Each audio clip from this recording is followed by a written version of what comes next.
There he is, ladies and gentlemen. Cool Mike. No, And there's I'm me. ready to go to sleep. There's me, no nickname Frank, with a bowl of popcorn. Dude, you're killing it with the popcorn. I'm loving that. Addicted to popcorn. I don't know what to Now, tell is you. that a lot of butter, or you got some white cheddar on that shit? No white cheddar. It's buttery, but not buttery enough for this guy. So I'll tell you what. I'll bring the cheese. How about that? all right, cool. Yeah, All you do right. that.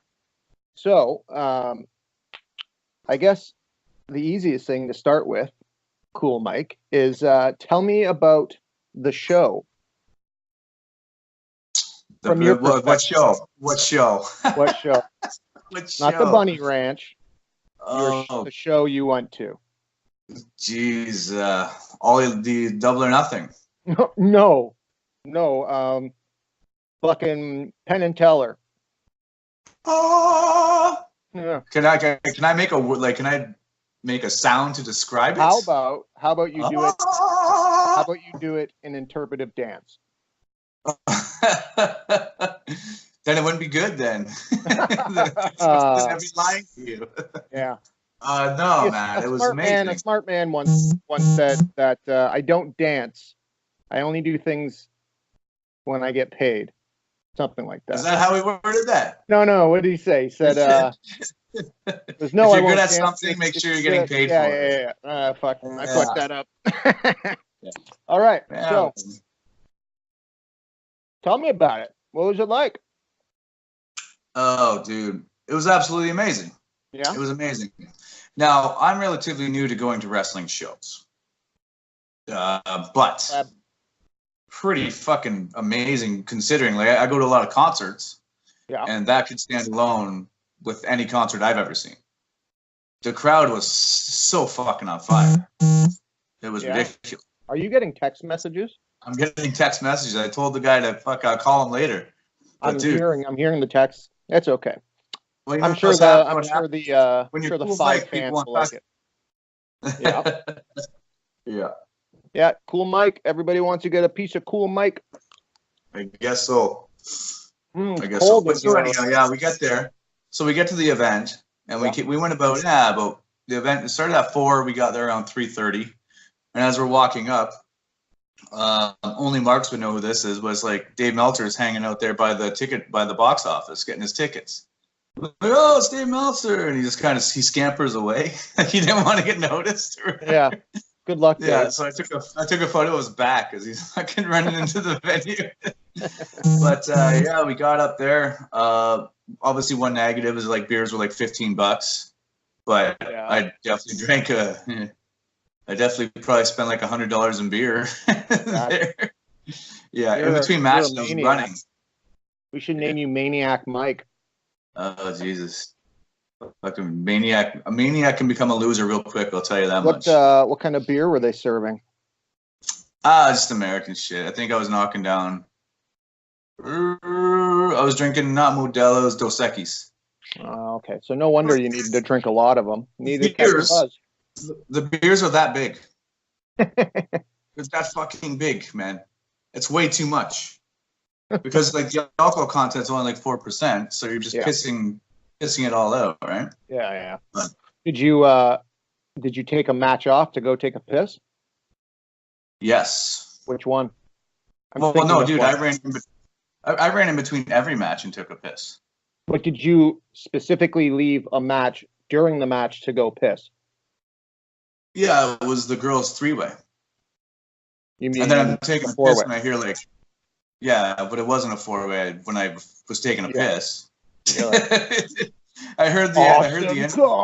Yeah, I heard everybody popping. I'm like, whoa, what the fuck? And I look over the corner. I'm like, oh, it's that chick from 20 years ago. So it's like, she's very popular.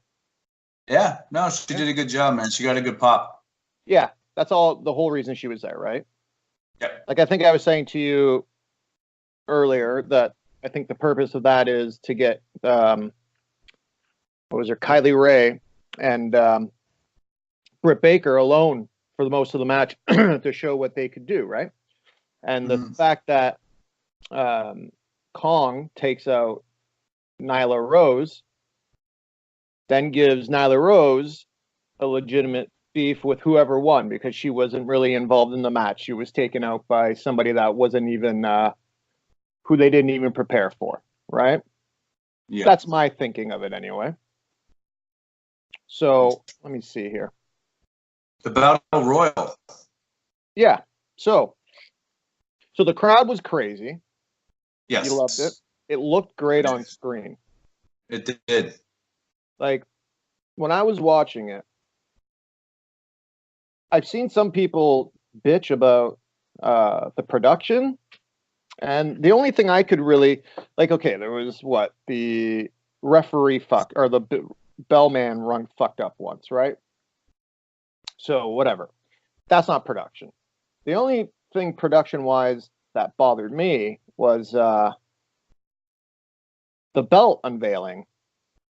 Now, I think a little bit of that was on Brett, because when he lifted the belt in the air, he was facing the ramp. He wasn't facing the hard camera side, right? Yeah. But still, good production team is going to account for that, get a shot of the belt. You know what I mean? So that was one of the complaints. The other complaint people have had is the commentary team. And it's like, well, it's their first show together, first of all. Jim Ross has been out of the game a long time, and he's coming from a place where not only was he the commentator, the play-by-play man, he was also like the head of talent relations, right? Or talent scouting or whatever. So he knew the wrestlers intimately. This is not that. So there's a lot of indie guys in that battle royal that he just didn't know of, right? The whole show. This is all new to him. I thought Excalibur was good. You get a chance to listen. He was pretty good. He had a couple of screw-ups, but hey, that happens. The other guy, I don't even know his name. Seemed out of place. I would like them to only have two people. These three-man booths are not they're not doing it for me. No. But, no. Those Me were neither. Reading the I'd say 99% of what I've read people loved. It's just that small contingent of only WWE fans, right? It's like this shit comes up and they're like, it's back to the Monday Night War. It's like, dude, you can like wrestling. Are you a wrestling fan or are you a WWE fan? Can I quote some hip hop from the early 2000s? Sure can. Hate is gonna hate. Right? Oh, is that I it? don't even know who sung that. Who sung that? I don't know. Hate is gonna hate. How would I know? I think it's like ball is gonna ball. Hate is gonna hate. Was it Tupac? Was it Biggie? I don't know. No, man. My hip hop my knowledge of that is definitely not. No, me neither. But yeah, to go back to the Bret Hart thing, yeah, sure, maybe he was kind of a disaster actually with his words and shit in the ring too. Yeah, and he looked like he was hurt. When he came out, dude, I had a tear in my eye. Did you? Was it for him or was it for me? A little bit of both. But even just seeing, because he's a legend, obviously, right? He's a fucking legend, one of the best wrestlers of all time. Him coming out, and just after he got inducted in the Hall of Fame ceremony, and then for him to show up here, he's ruffling feathers. Mm-hmm. But just to see him live, you're like, fuck, little tear. People who are with weren't wrestling fans. It's like. I don't know, man. I thought it was great to have him there.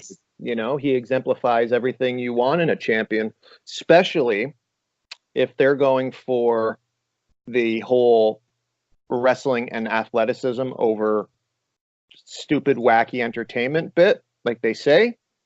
You can't get anybody more perfect than Bret Hart, right? He was like the champion that was like the no bullshit champion. Right. Whereas, you had Shawn, which, he was all bullshit. Hogan was all flair. Flair was all flair. Hogan. Yeah. So this earbud is not sticking in my ear. But you get what I'm saying, right? I get what you're saying. So I like it. But when I watched him walk down the aisle, he was limping. And I was like, why could he be limping? I was like, oh yeah, he got He got double lagged a couple of weeks ago. Fuck. He's not young either. He's not a young no. pup. MJF was funny. Dude. That, just in general, I am a huge fan of MJF. Oh, yeah. I am. Yeah. I think that guy's fucking great. Yeah. He's no great. relation, but also, like, they are pushing Hangman to be one of the main guys. We didn't get to see much of him, but his entrance music is fucking great. I love his entrance music. The old like actually heard JD the bad, the about ugly. entrance musics. Yeah, well, I loved it. I like Hangman's. Hangman's great, man. He's a superstar in the making. Like he is. Young dude. Yeah, he's like 23, 24 or something. Yeah. Hung like a horse, I guess. Actually, I met a guy who met him. Yeah, did he ask his dick? Walking in the casino of MGM Green, and I was half drunk, and Buddy was wearing a Hangman shirt. He's like, "Oh, Hangman Page, what's up?" He's like, "Dude, I just met him 10 minutes ago." I'm like, "Well, let's go fucking walk him back and try to meet him again." So we went like scouring the casino trying to find Hangman. But yeah, it never happened. Never happened. Did you see anybody else? The only Meltzer. Surprised you didn't see Alvarez. Probably with Meltzer. Do you know what Brian Alvarez looks like? No, I don't know what he looks like. No. Was Meltzer with a short guy? I'm not that big of a mark or whatever. Fuck off. Was Meltzer with a short guy? Did you see him with a shorter guy? Probably. He had like three dudes with him. He had three guys probably, with him. Yeah. Alvarez was probably with him. I like Brian Alvarez. He's hilarious. Mm-hmm. He has his grandmother on his show. And everybody calls her Granny. Okay, so. So Adam Page won, obviously. You know, that whole thing with Pac, from what I heard, is Pac was supposed to win anyway. So it wasn't about him not wanting to lose to Hangman. It was about because the next show is supposed to be a 6-man.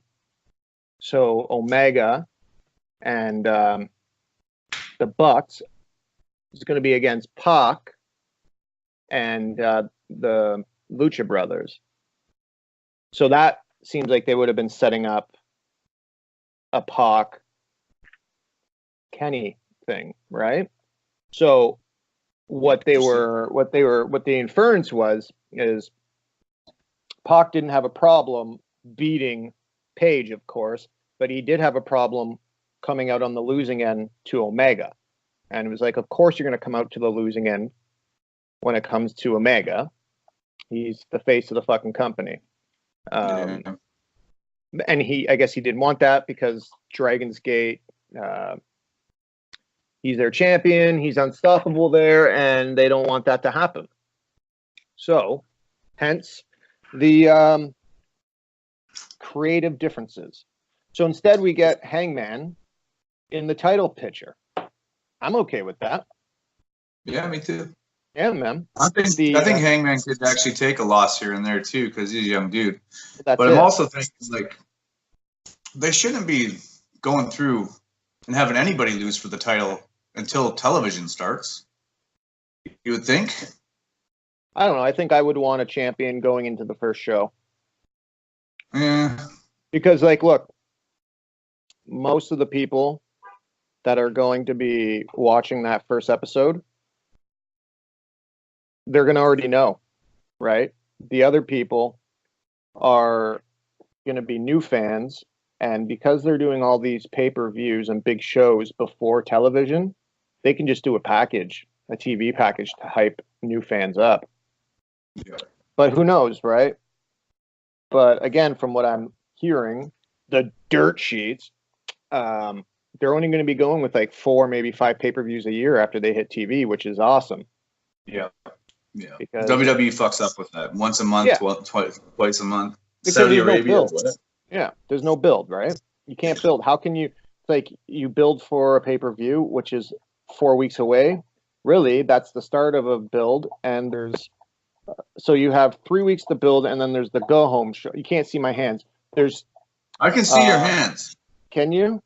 I have a problem with showing my hands. What should I do? Leave him like this? Maybe. So they do this thing where like, okay. yeah. Whoa. That used to be a submission hold in the 80s. Yeah. Yeah. Continue. I don't even remember where I was going with it. Anyway, yeah. So they can never build to a pay-per-view because there's always a pay-per-view. Back in the day, when they had the big 4 and then the big 5 with the fucking, what's it called there? You remember that? King of the Ring. They had 5, but you had time to like stretch out feuds. Yeah. AEW, fortunately, is not going to have that problem because they're going to have all that time. I moved my chair so I could show you. Anyway, so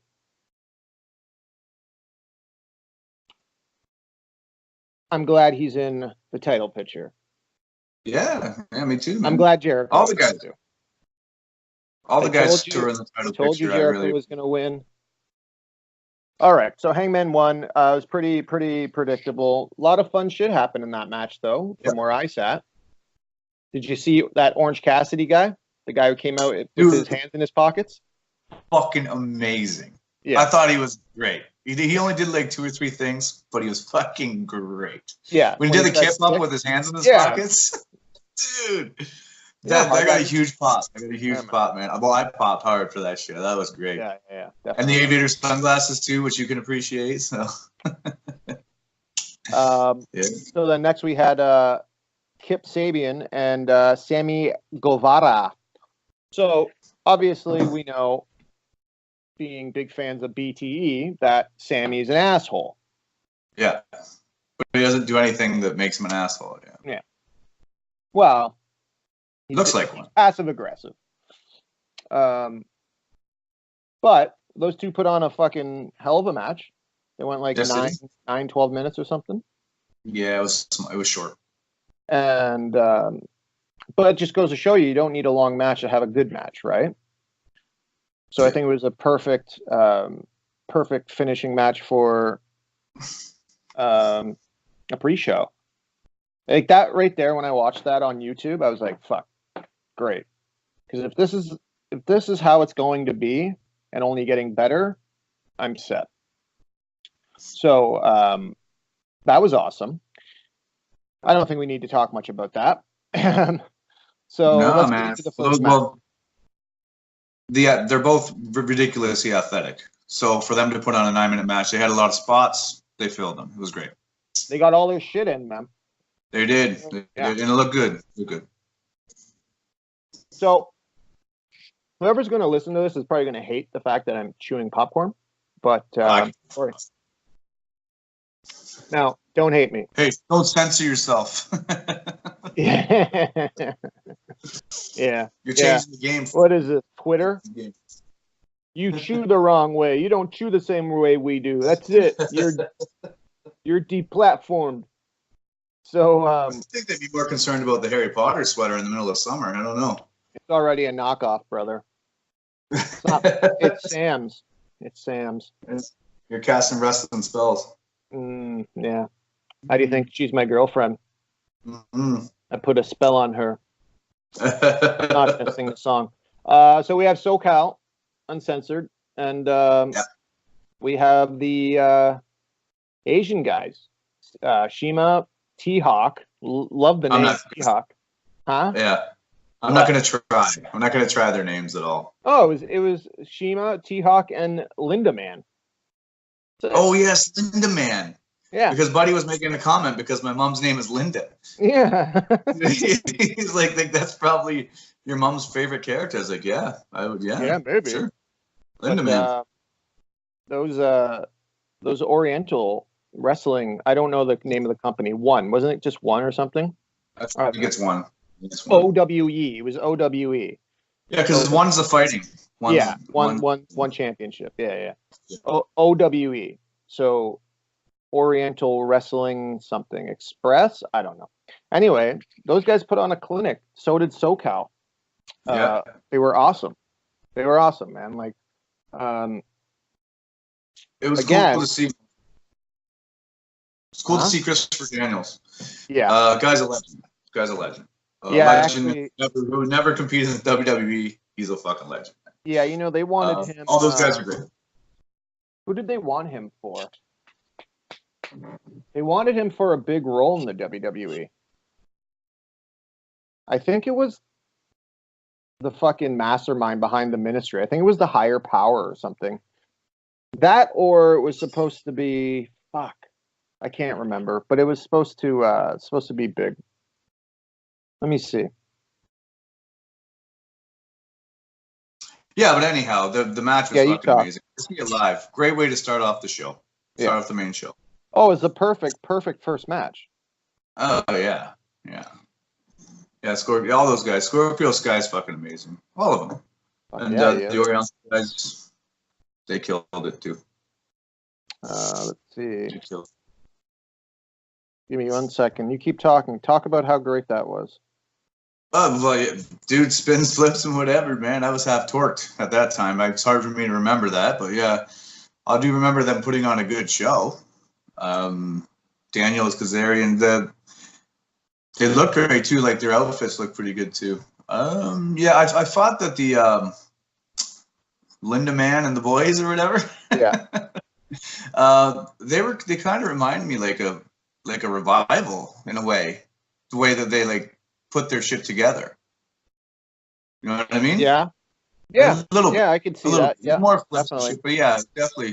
Their tag team perfection kind of showed. Oh yeah, like their cohesive school. Show. Yeah, man, definitely. And Christopher Daniels was supposed to be the higher power. Okay. Yeah, that would have been much better than fucking Mr. McMahon. Yeah. So the priest role, right? The dark priest at that time.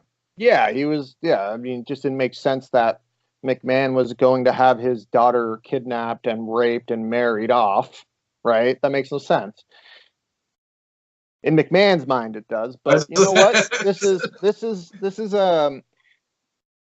is a positive discussion. So let's not try to talk too much WWE. Put a fucking whatever. Let's go on. So I actually sent Christopher Daniels. They have that mailbag now, right? So I sent him a question asking him if he's going to consider being SoCal's manager instead of just a Freebird thing. Not to say he's old or he's holding anybody back, but he's just so damn good on like the mic. He's an actor and shit. So, you know, when things start to slow down for him, I think he, because I mean, out of the three, he is the least athletic, and that's because of age. Yeah. Well, although Kazarian's up there too, but Kazarian is more fit, right? Like I think that's pretty clear. I'm gonna get down as low as you are. There we go. Well, you sent him. So let me get this. So you sent him a message saying, "Hey, are you going to be a manager?" No. I said, "Hey, have you ever considered being the manager of SoCal?"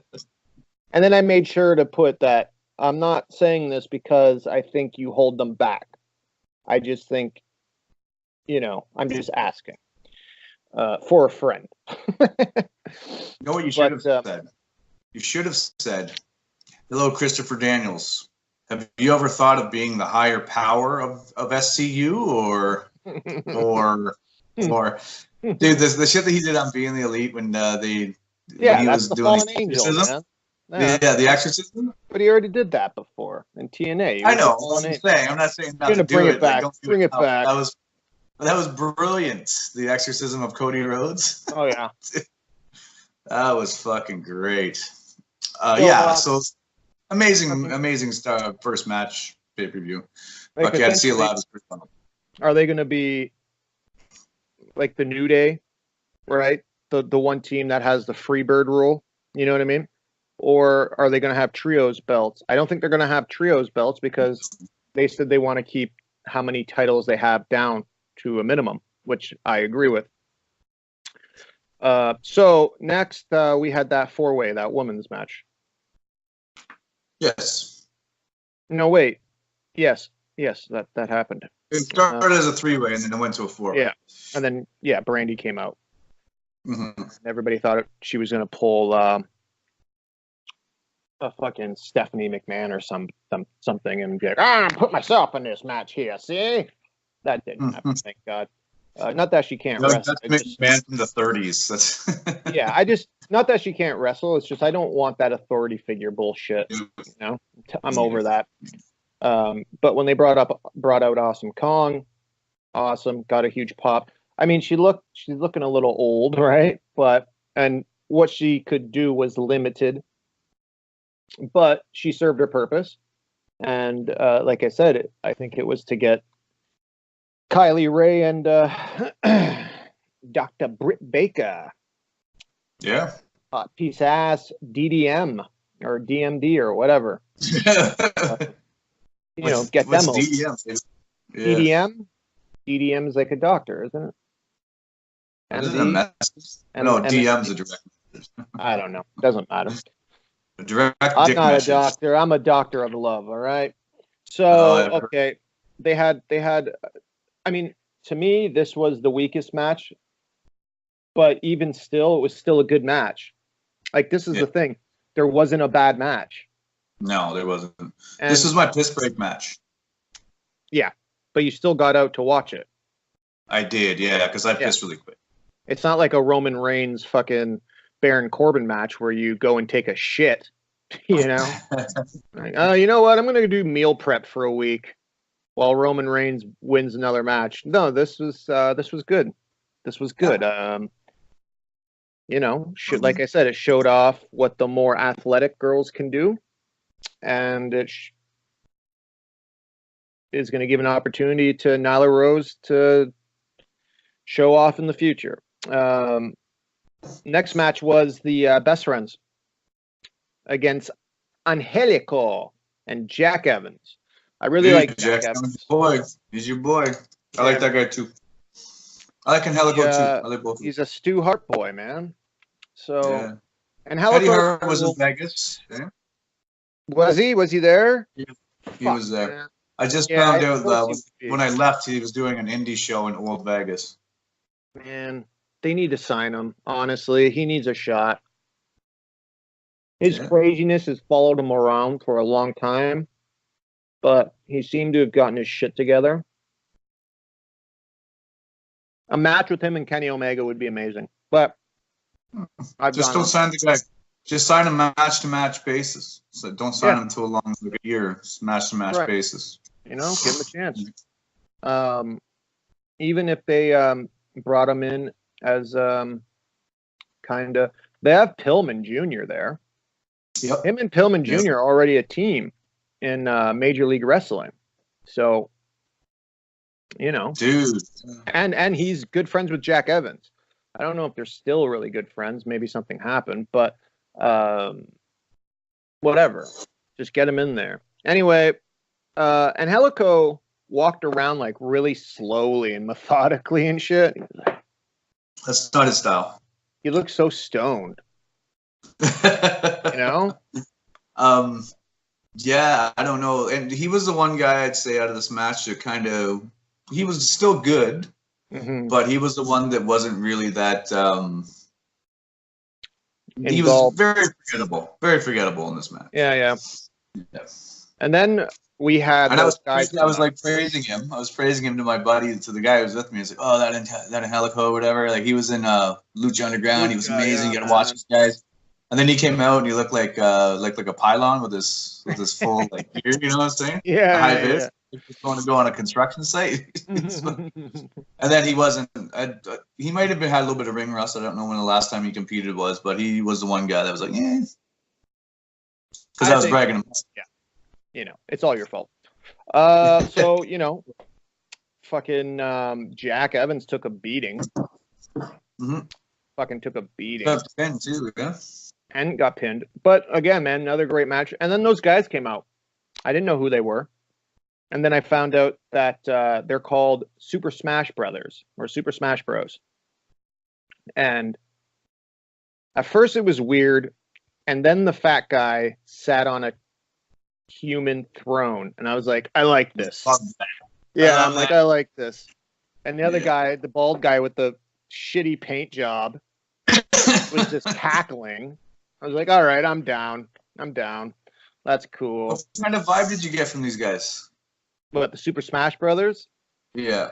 I don't know. Maybe like kind of get like this Nintendo meets Mad Max. Oh, I was thinking like Sanity a little bit. There's a little bit of Sanity in there. Yeah. Oh. I mean, but Sandy, they weren't. I mean, it looks like they are trying to subjugate people, right? Why else would you sit on a throne made of people? Whereas like Sanity is just trying to kind of free everybody, right? Bring them on their wavelength, make them crazy too. You know what I mean? But next was people. Huh? They say the more the people know that they're free, the more they want to be a sheep. Oh shit. That's deep. There's the camera. But yeah, you go to Vegas once and you come back and you're this deep, cultured man. Oh yeah, because there's tons of culture in Vegas. Hey man. She stands about 6'1" and weighs 120 pounds. She works at the Bunny Ranch. Yeah. They call her culture. So anyway, next was one of my favorite matches, the 6-woman match. That 6-woman fucking Japanese match. So I like to watch YouTube, and as I'm sure you do, and they had some guy makes When Wrestling Gets Real. I don't know who makes it, but whoever you are, shout out to you. And he often shows women from Glow, and they beat the shit out of each other. I think it's Glow, whatever it is. Stardom? Yes, Stardom, sorry. And they beat the shit out of each other, man. And when those girls came out, I was like, yes, they're going to beat the shit out of each other. And they did. And I was happy about it. So I also felt that I was watching an anime. Like, oh, the one character for sure. Oh yeah, that's Hikaru Shida. And then there was Hiho Abe and Ryu Mizunami. And Ryu was awesome. She was awesome. Yeah. But the chick with the kendo stick, she was awesome and hot. Remind me of the one from NXT. Oh, okay. Yeah. And then they went up against Aja Kong. She's like in her 50s, by the way. I don't know. Yeah, you can tell she was in her 50s. Yeah, but she's a legend. Like she's legit legend, right? That was good to have there. There was Yuka Sakazaki and Emi Sakura. There you go. There's my Japanese. Yeah, these chicks beat the hell out of each other. Had a great time watching it. Mm-hmm. You know, poor Jim Ross was having a hard time calling it. I mean, no doubt. You know, Japanese names and paralysis and Bell's palsy do not mix well. So and Oklahoma fucking slang too. Yeah. So that match. You said the one girl reminded you of anime. Is she the one girl, the one who was dressed up? I think gold and blue was her colors. She reminded me of like a character from Final Fantasy. That's what she reminded me of. Like the one who throws a boomerang. Oh yeah, Yufa. You sure? Or Yuki or Yufa? I can't remember. I think that was like Final Fantasy VII. I haven't played that game in a long time. And you know, up until this point, up until that match, right? That match went 13-10. The Best Friends match went 12-35. Britt Baker's match went 11-10. SoCal's match went 13-40. And the Sabian and Guevara or Guevara went 10 minutes. So not super long matches, but long enough where you can see the athleticism and you can really get a taste of what they're trying to bring to the table, right? Mhm. Like they had all these matches and it wasn't even a 4-hour show. So next was Cody Rhodes against Dustin Rhodes, and just to go back to what you're saying about like the short matches and whatever. Obviously, it's their first pay-per-view, and barely anybody knows any of these characters. They have to build up the characters before they give them the time, right? Mm-hmm. Like SoCal could have went longer because everyone knows SoCal from the show, but out of the rest but of it's those, the first match. Exactly. You don't want a long first match. And you want to get everybody on the card. So there you go. Basically, what I was saying is I think it was a good structure because the final matches went 22 minutes, 25 minutes, and 27 minutes. Yeah. Right? You can't have all the matches be super long. Yeah. Simple as that. And, those aren't even really short matches to me. Like a short match is 7 minutes to me, because you see that all the time. So next you had the Rhodes brothers, and fuck man, Gold Dust or fucking Dustin looked amazing. I thought it's amazing when you see these guys, older guys, that you have like a clear picture in your head of their work rate and the shit they can do, and then they leave the WWE, and then all of a sudden the tethers are off. And they just do shit you never saw him do before. Like when he did that fucking cannonball off the side of the ring. It's like, what the fuck, man? Yeah. And even when he did that, his version of the Crossroads, when he picked them up in a suplex, and then instead of falling back, he twisted him. That was fucking sweet. It was a good match. I mean, obviously, it wasn't the fastest match, but it did tell the best story, right? Mm-hmm. So that was. Cody matches aren't going to be fast. Cody matches aren't going to be fast. No, he's not as good in the ring as the rest of the guys. No, he's not. But he is a pretty good storyteller, man. He did a good job. Yeah, and I mean, that is a testament to like old WWE, right? And his Paul. So his Paul got a huge pop like 3 or 4 times during that match. Yeah. That was good to hear that. It was good to hear that. What did you think of him shattering the throne? I loved it. What did you think it meant? I'm interested. What do I think it meant? It didn't mean Triple H. It meant WWE. But how can you symbolize Vince McMahon? I don't think it means either of those things. I think it did. Because what does it mean? Remember, like the road to Double or Nothing. He said, I want to kill the Attitude Era. It's because the Attitude Era has held us back. So I think that throne represents the Attitude Era. Not Vince, not Triple H, just that era. Just to play off what he said. With the Iron Cross, though. Well, yeah, but Triple H is like that. That's a symbol of the Attitude Era, right? Yeah, but he should have had Stone Cold's bald head on top of that then. But, I mean, you got to use somebody that was there and is still active. Whatever. Yeah. He had to have known doing it what kind of reaction he was doing. Oh, yeah, of course. Of course. It's up to interpretation. Yeah, I thought it was sweet. Even if you meant the WWE, I fucking love that too. Tell you one person that did mean the WWF was Jon Moxley. Did you catch his promo? Yeah, we'll get to that after. So, Goldie bled like a stuck pig.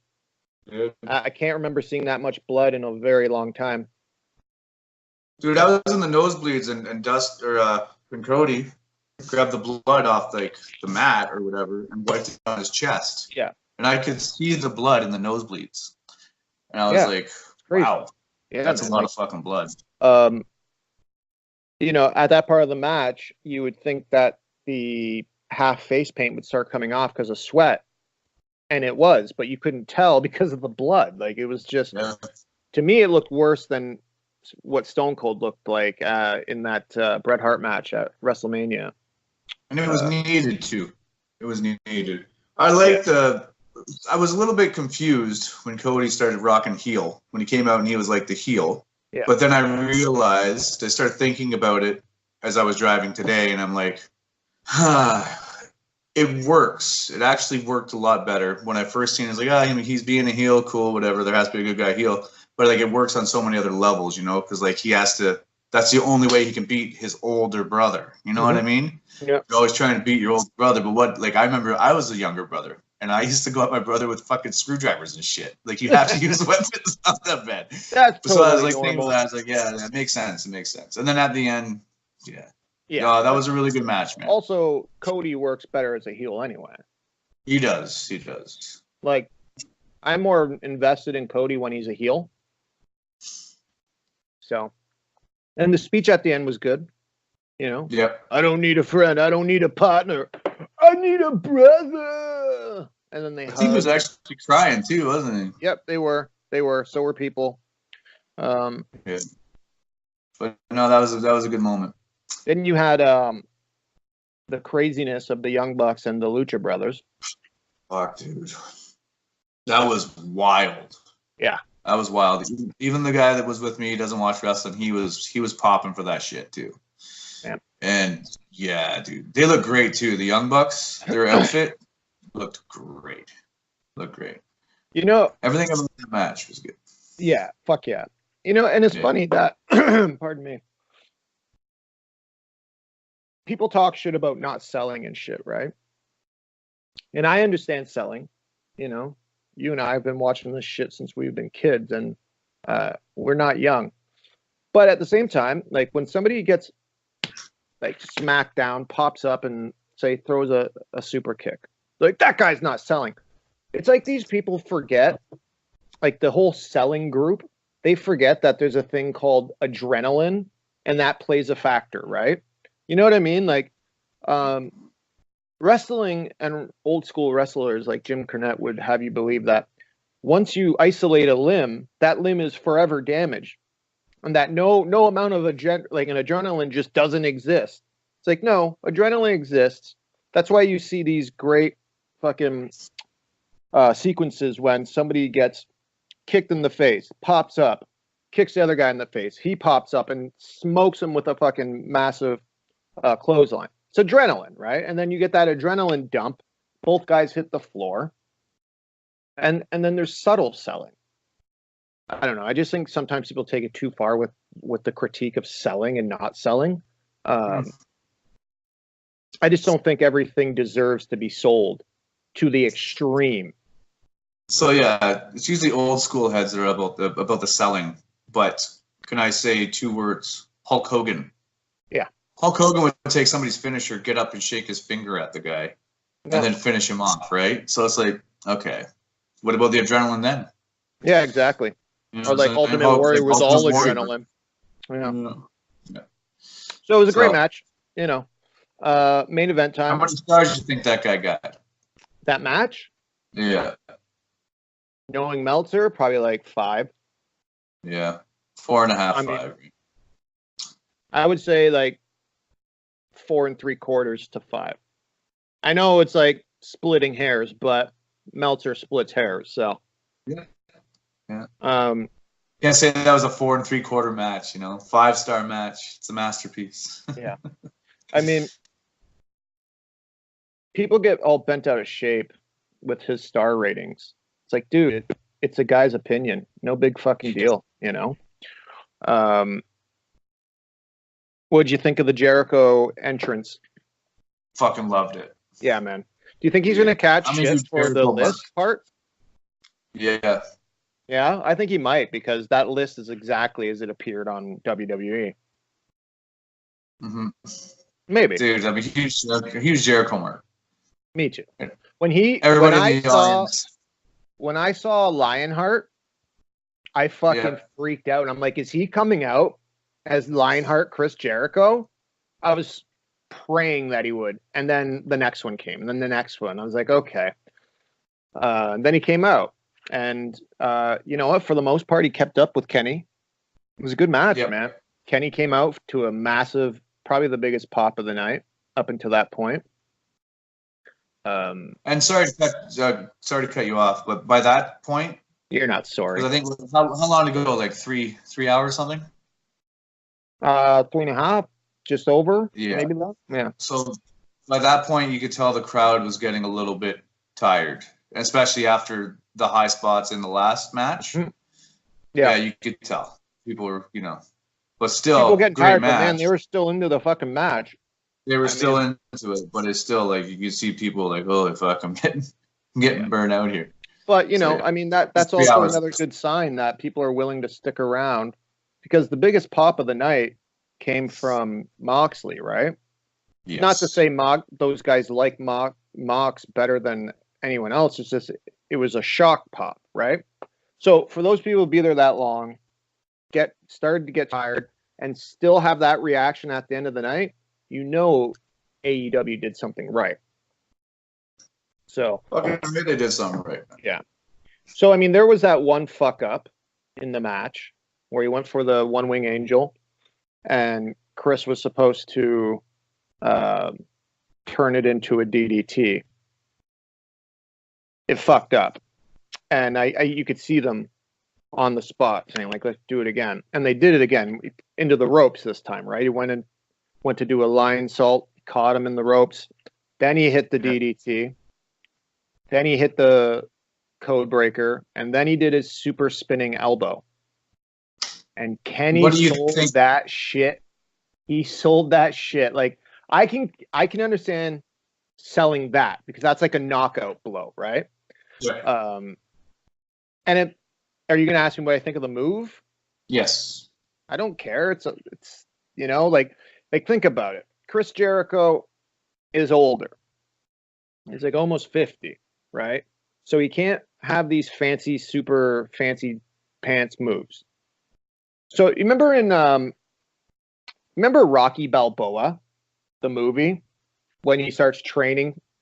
He says, "Oh, I want to fight again," and he gets Creed's old trainer to train him, and he says to Rocky, he's like, "Well, you got arthritis, your knuckles are all calciumed up," and he's like, "and you got no speed.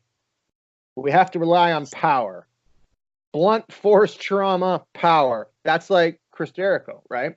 He doesn't have the speed anymore. His body's all broken down, so he needs to rely on something that's going to be powerful, and that's it. Frank. And he connected it with it too. No, I know. Frank. Did you not like it? How come everything has to go back to a Stallone movie with you?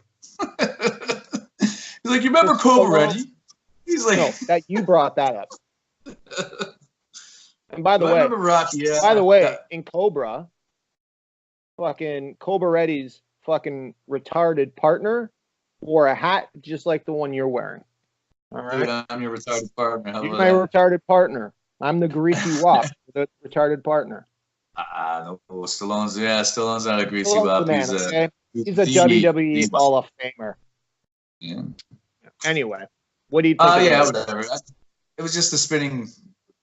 Seeing Almas's fucking spinning elbow was way better. Yeah, but he does it in transition. Yeah. Jericho like runs into it. It's like, wah, woof. Oof, yeah. Like, yeah. Like, doesn't look like a see myself. You and I've had this conversation before. It's wrestling. Yeah. You should finish a guy with a wrestling move, not an illegal strike. Right? But an elbow is not illegal. I thought that an elbow would be illegal. I needed the face is illegal. Like striking like that's illegal. I don't know. But like a punch to the face is illegal. It's supposed to be. I'm talking old school. Yeah, punches. That's why it has to be open hand. Yeah. That's why we have a problem with women's rights. Yeah. I have a lot of problems with that whole character. Yeah, but anyhow, yeah, no, it works. I think that he'll make it look better the next time it comes around. I didn't think it looked that great, my opinion. I think what they're going for is something that can come out of nowhere. Yeah, and Kinda also like the something RKO. new. Also something new because how many people's kicked out of the code breaker? Yeah, You know what that's I mean? it. That's another thing, right? Yeah. So Kenny loses clean, Yes, he did. but I knew two things for sure. One, Jericho wasn't taking One Winged Angel. I knew he wouldn't because he said, Yeah, they have to protect it. No. I mean, he wouldn't take it because if he would have took it, he would have lost. I knew he wasn't going to take it because in an interview, he said, I'm never taking that move again. So I knew he wouldn't take it. And because I knew he wouldn't take it, I kind of knew he wasn't going to lose unless Kenny beat him with something else, which you don't really see. I would like to see Kenny beat guys with something else once in a while and not just a roll up. I mean, a move. But, Kenny was on point. Kenny was great. He was totally on point. He wasn't going as fast as he could, obviously. So he brought his speed down to Jericho's level, which, any good professional would do. I think the match layout was great. I think they kudos to Kenny. Word on the street is he broke his nose. That wasn't supposed to happen. Dude, I was listening to an interview with Jericho afterwards. Yeah. And they're like, because Jericho, that's what I liked about this too, is they all had like their own little interviews afterwards, kind of like professional fighting, right? Yeah. So he was doing like his little press thing afterwards, and the guy asked me, he's like, what spot did you break Kenny's nose? He's like, spot? Yeah. He's like, it's called a punch to the face. Yeah. I punched him in the face. I love that they were doing legit sports fucking after like post-game interviews. That was awesome. I love that. And then they also did the weigh-ins too, which was fucking great. Yeah. And then Moxley came out and the crowd went nuts. Dude. He was like, I told you before, right? Because you didn't really see like CZW, anything in CZW, right? With him before I talked to you. And I told you he was fucking awesome there. Now, granted, this version of Moxley has a bit of a mix of Dean and that old Moxley, but it's working. And looked great. Yeah, man, and he looked vicious too. Like he looked like he didn't give a shit. So, and I like that him and Kenny fought up the stage. Yep. And I like the two big bumps at the end there, right? Take your top time, man. About that? You know what's hilarious about that? What? Seth Rollins. Mm-hmm. Who's your dream match? Kenny Omega. Cool. Dean Ambrose. I want my release. Who's the first match he's gonna get? Yeah. Kenny Omega. Fuck. Seth Rollins probably kicking himself in the ass, man. Well, hey, man. Dude. AEW just proved that WWE aren't the only guys in town. Fuck. There's always other options, but not like what AEW is offering. And a big thing here is it's a privately owned company. It's not traded. So they can they have no corporate overlords. Right? So I'm wondering what their rating is going to be. Is it going to be 14? Like 14? Oh, they said it's going to be 14 plus or whatever. Yeah? It's 14. Nice. Yeah. Nice. Because that's needed. Big time. Oh, yeah. Especially with like someone like a Moxley coming in too, right? Yeah. Dude, yeah, he looked like a star. When he came in, the crowd fucking erupted. You could see him kind of walking over the corner. The crowd erupted.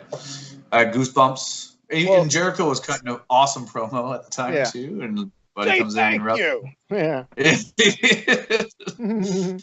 Yeah. He's killing it, man. Jericho, fucking, he's almost 50. He's killing it. Yeah. Killing the game still. And that fucking promo Moxley did, just for the internet, where he was going on about I can breathe for the first time in years. Like that's a dig. But then when he said, "This is what you call a paradigm shift," I marked out at that because, a paradigm shift is just another way of saying turning good to bad, right?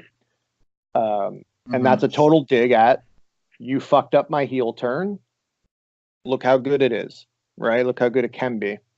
Because he's not going to be he ain't going to be no face, that's for sure.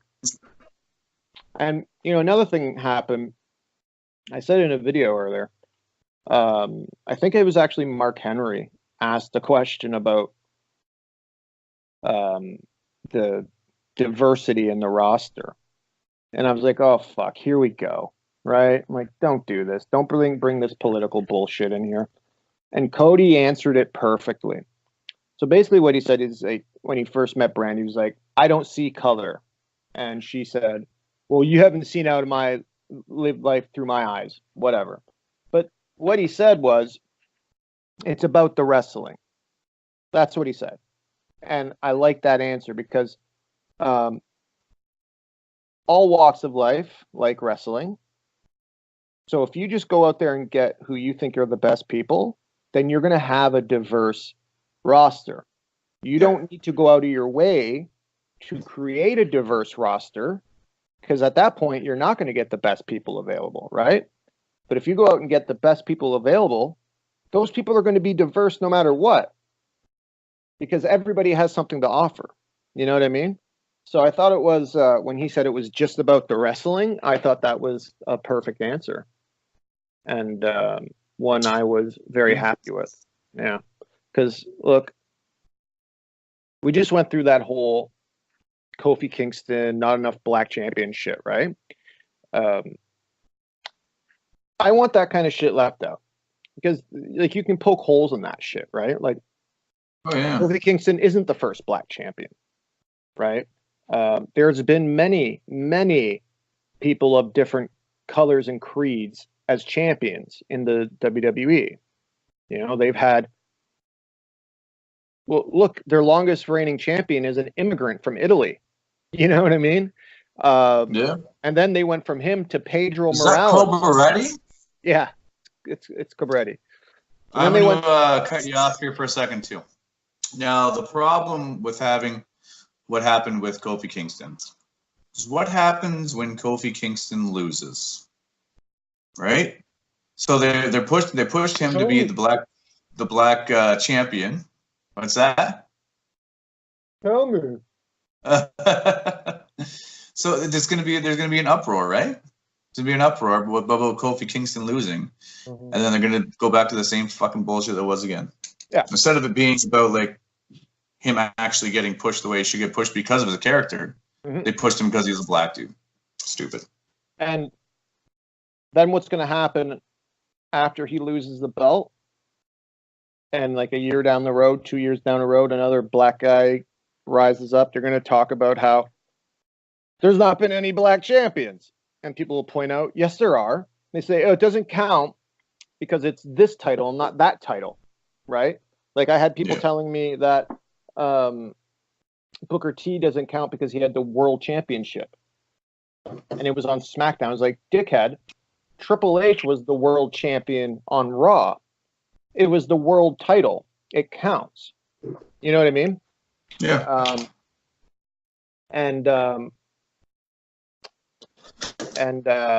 Tony Atlas has a pretty strong opinion on that as well. He thinks it's bullshit. Somebody asked him, do you think McMahon's racist? He goes, not that I've seen. He goes, in fact, I was supposed to be champion, but I fucked it up. So he got into drugs or whatever. So I don't know. We're talking about. So I just want to avoid that.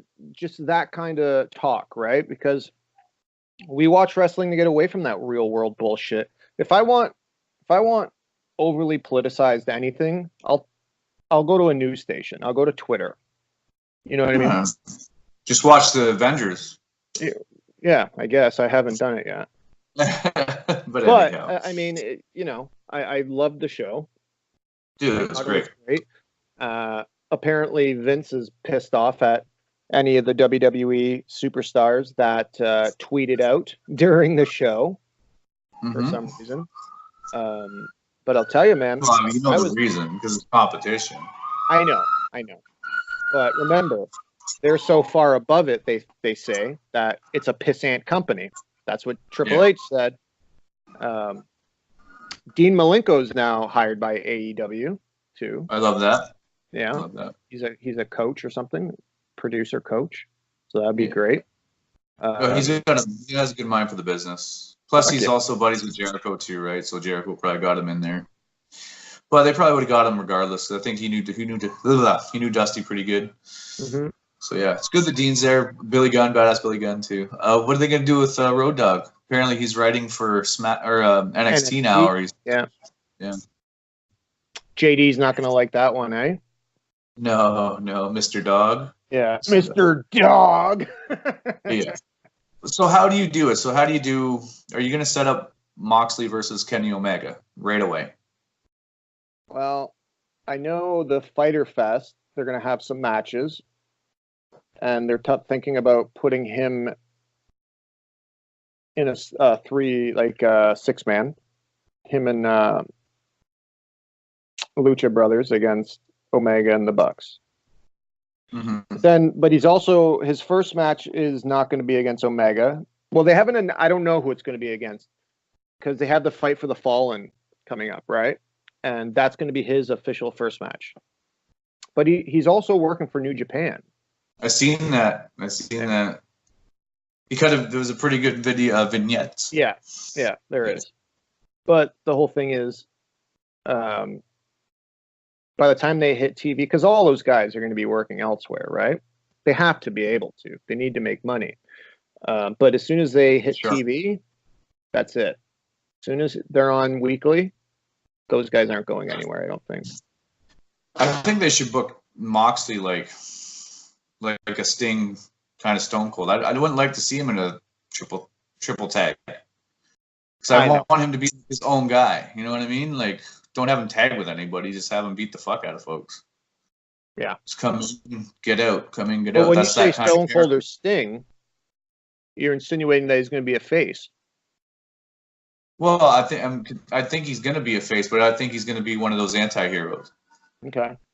You know what I mean?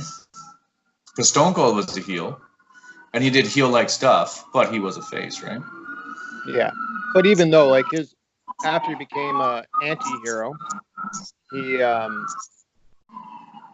he still wrestled his matches as a face, right? Yeah. I don't know. We'll see. All I know is there's exciting things going to happen. So we're over an hour. Final thoughts on the show, Mike. Cool, Mike. Dude. Final thoughts on my cool scarf. Cool, Mike. It's magical. Thank you. It's magical. Final thoughts on the show. Absolutely amazing. Being there live was quite the experience. Oh, dude, it was amazing. It was amazing. And just like the environment when you're there, like just walking around Vegas, like you'll see somebody wearing an AEW shirt or like a Kenny Omega shirt, you can approach them and it's not awkward at all. And you're like, it's happening. There was definitely a buzz. There was definitely a buzz in and around Vegas. I wish I could have went. Yeah, well, we got NXT in August. Got NXT. We're going to NXT. But this is where it starts, buddy. So like we're gonna try, like you saying the Chicago thing. I don't know if I can do Chicago and NXT. You know what I mean? But I can do the NXT show with you. Well, we'll have to figure it out. Yeah, we'll have to figure that out. What's your take on the show? My take? Well, the show looked super professional. It didn't look hokey at all. All In had a bit of hokiness to it, because they were produced by the Ring of Honor guys. They're the ones that did everything. This show looked so fucking professional. I love the darker atmosphere. I don't like how it's all lit up. I don't like. I love that they're not trying to copy like WWE in their approach to ringside setup. Like LED boards and LED fucking poles and all that shit. Yeah. I love that the arena isn't lit up like WWE.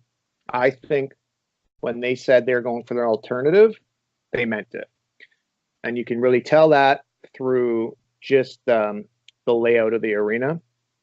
Loved Loved the set. Loved the fact that there was no actual like Titantron. Like I saw that they had in the corners screens that fans could watch, but it wasn't on the stage. I like. I wish wish the screen was bigger sitting where I was sitting. Yeah, I bet. Yeah. Like I said, there was no bad matches. Some matches were much better than others, but there wasn't a bad match. And I haven't been able to say that about a WWE main roster event in years. So in AEW's first official show, they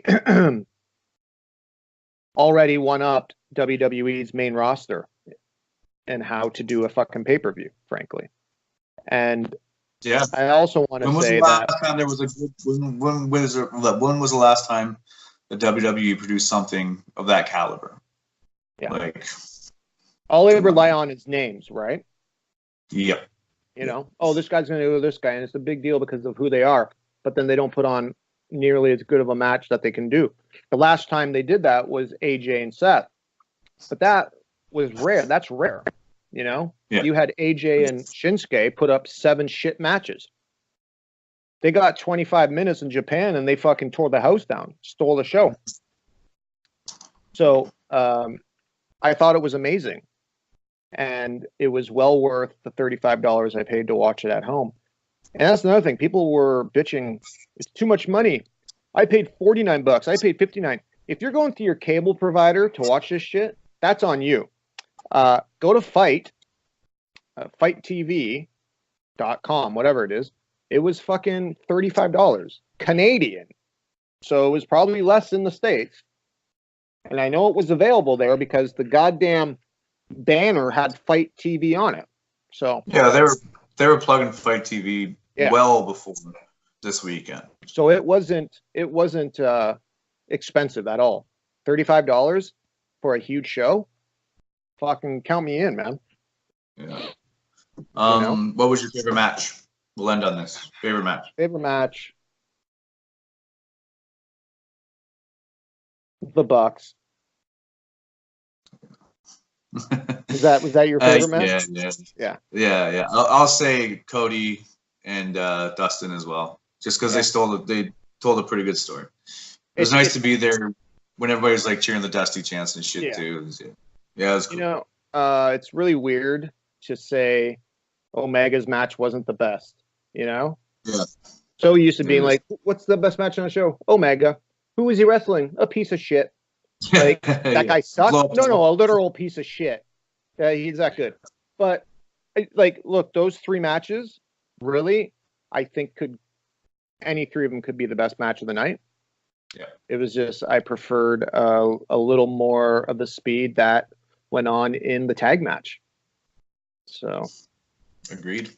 Yeah. So let's end this because this scarf is making me hot. Why do I listen to your ideas? So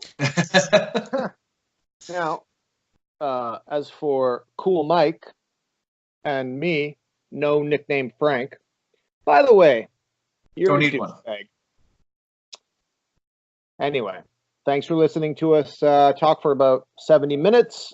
Mike, I'm sure, will have his own review up sometime this week, and you will hear more from us about WWE as the shows go on this week. It's going to be hard to watch them, definitely. So, hey, guys, like, subscribe, and ring that fucking bell. Say bye, Mike. Bye, Mike. Clever guy. That's why he's my best friend. Peace. Peace.